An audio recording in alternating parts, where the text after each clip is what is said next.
असल्याचं संपूर्ण चित्र समोर आलंय। त्यामुळे सतेज पाटील गटानं महायुतीला मोठी टक्कर दिलेली आहे। कोल्हापुरात महायुतीला अगदी काठावरचं बहुमत मिळालंय। तिकडचे आकडे काय सांगतायत?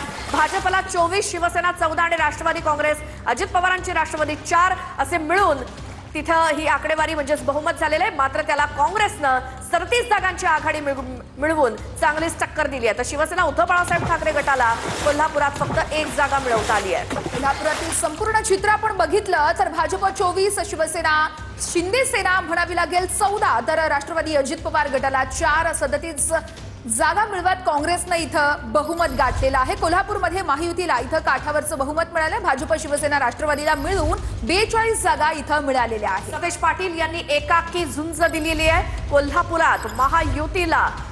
कोल्हापूर कसं तुम्ही म्हणशीलात तसं अशी टॅगलाईन त्यांनी एक तयार केलेली होती आणि त्या अंतर्गत भाजप शिवसेना आणि राष्ट्रवादीला सतेज पाटलांनी एकाकी झुंज दिली कोल्हापुरात। आता नागपूरमध्ये आकडे बघूयात।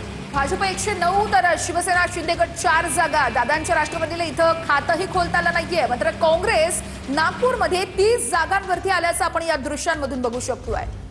त्यानंतर ठाणे प्रभाग क्रमांक 23 मधनं अपक्ष प्रमिला केणी आघाडीवरती आहे। ठाणे प्रभाग क्रमांक 23 मधनं शिंदेच्या शिवसेनेच्या मनाली पाटील या पिछाडीवरती आहेत। अपक्ष उमेदवारांना धोबीपछाड दिलाय। अर्थात आघाडीवर आणि पिछाडीवर असा हा कल आहे।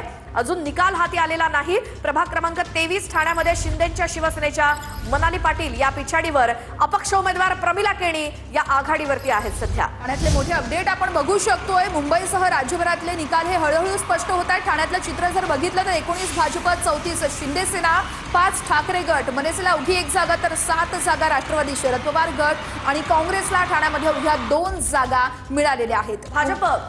भाजपचे तेजिंदर तिवाना हे विजयी झालेत। मुंबई प्रभाग क्रमांक 47 मधनं भाजपचे तेजिंदर तिवाना हे विजयी झालेले आहेत। मुंबईतल्या